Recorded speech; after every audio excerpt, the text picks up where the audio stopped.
Hello everyone, today I want to talk to you guys about common tree species in Colorado and how to identify them. This segment's going to focus on lower montane species. Currently we're about 8,500 feet plus or minus, and got a couple tree species here in Colorado, here locally with me that I want to help you guys identify and teach you guys how to identify, so that you guys are a little bit more versed in tree identification when it comes to species in this part of the world.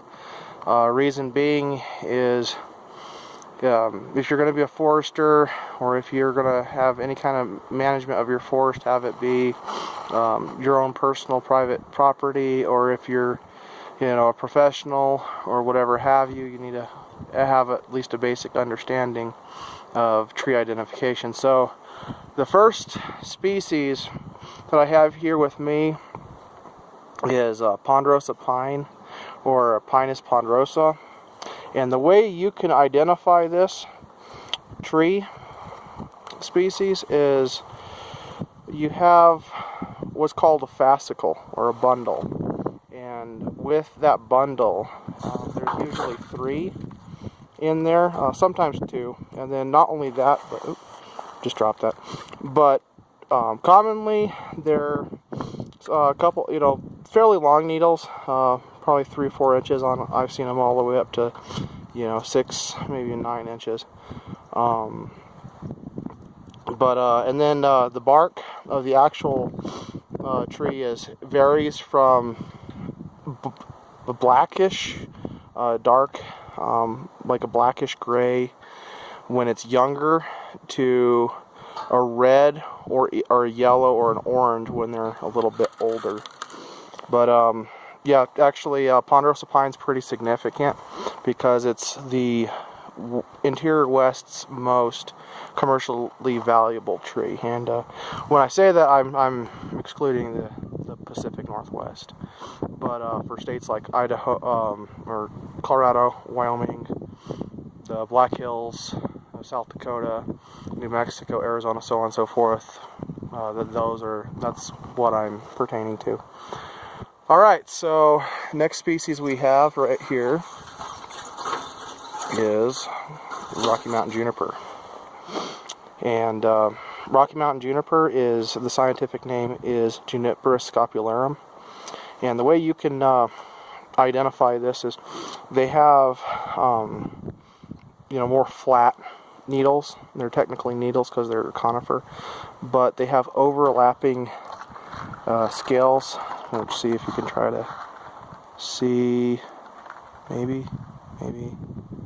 Okay, I think you might be able to see. I know this is kind of blurry, but yeah, this species is not really valuable in a commercial timber sense, but it's definitely a very important wildlife tree species, especially for species like wild turkey.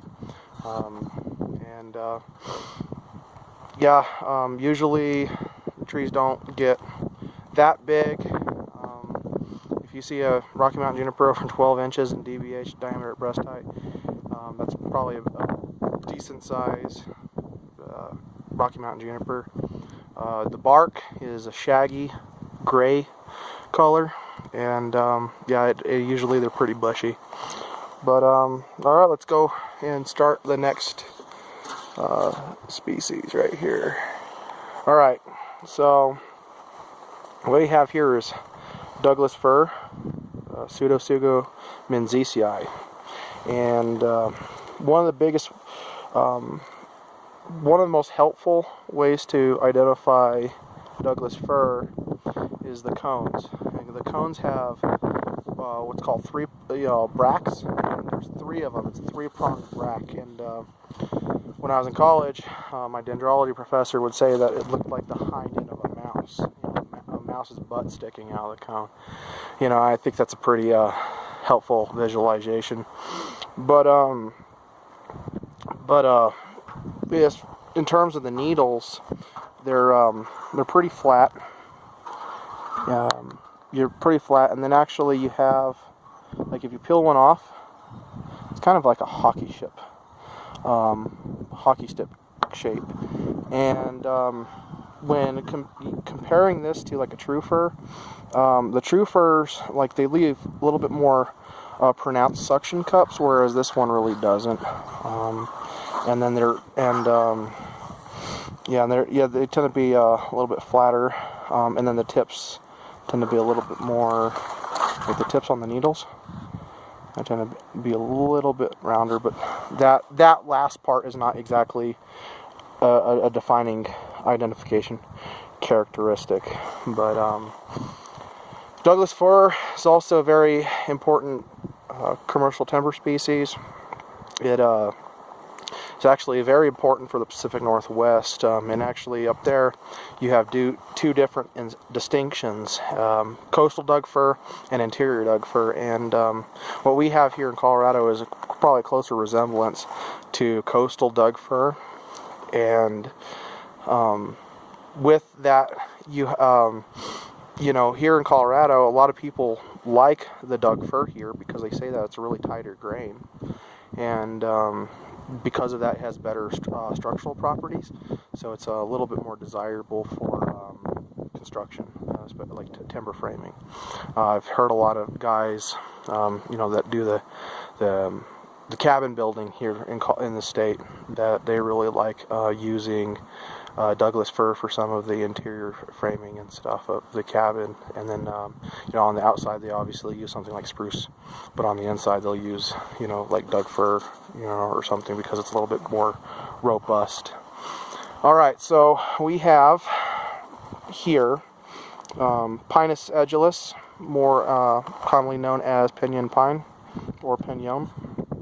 And defining characteristic of this species is that the cones are dorsally unarmed, which means that they don't have spikes or prickles like a lot of species, especially when you're looking at species like ponderosa pine.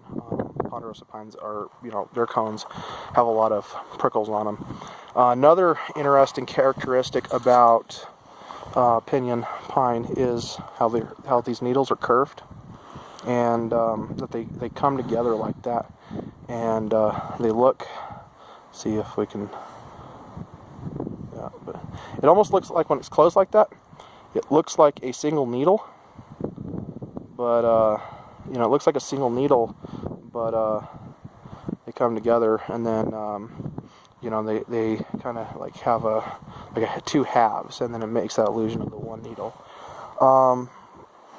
Also, pinyon pine's also not a very important timber species, you know, but it is a very important wildlife species, and it's a very important cultural species to a lot of the Hispanic communities of southern Colorado, northern New Mexico, because the pine nuts, or the pinon nuts, are edible, and it's a long-standing tradition, you know, from Native American culture and Hispanic culture to collect those and actually enjoy those. And I actually enjoy those quite a bit myself, but they're pretty expensive, but understandably so, because it's pretty labor-intensive to collect those seeds. All right, so last specimen we have here physically is white fir, which is commonly Abies, which is the scientific name is Abies concolor. And out of any true fir, it has the longest needles, generally speaking, of any true fir. And you know, I mean, like 2 inches or better, you know, like that one. And with fir, they tend to grow, needles kind of tend to curve and grow upwards a lot of the times, especially like a white fir, like that's a distinguishing characteristic. And then kind of what I was talking about earlier, I just grabbed one of the other samples, but I don't know if you could see it, but you know how I was talking about those suction cups? And I don't know if you can see it, but those suction cups are a little bit more pronounced on true fir, and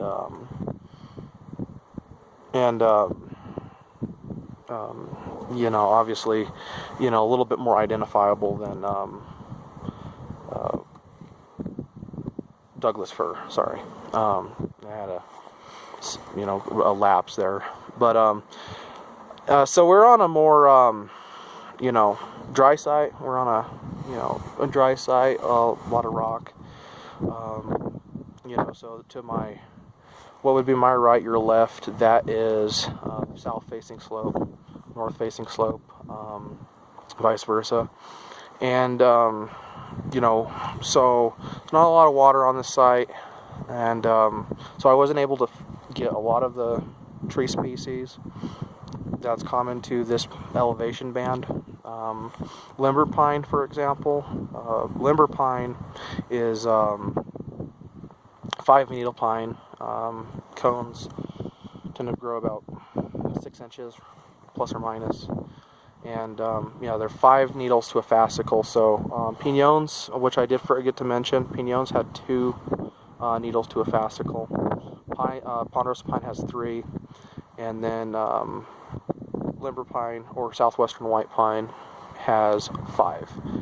Another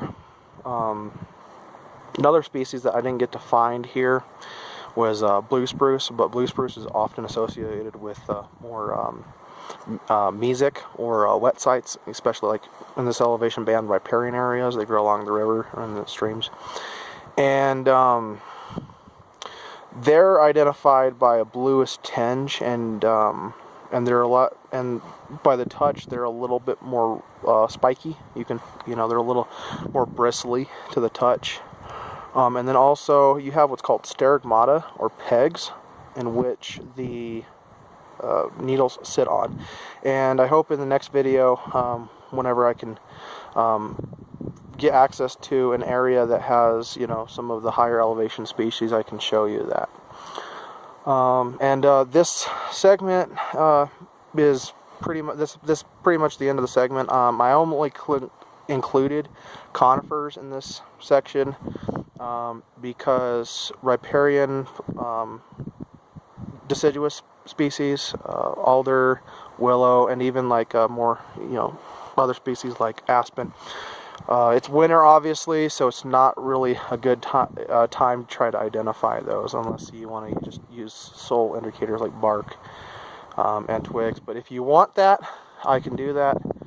Just let me know. But thanks again for watching, and I'll see you guys on the next video. Thanks.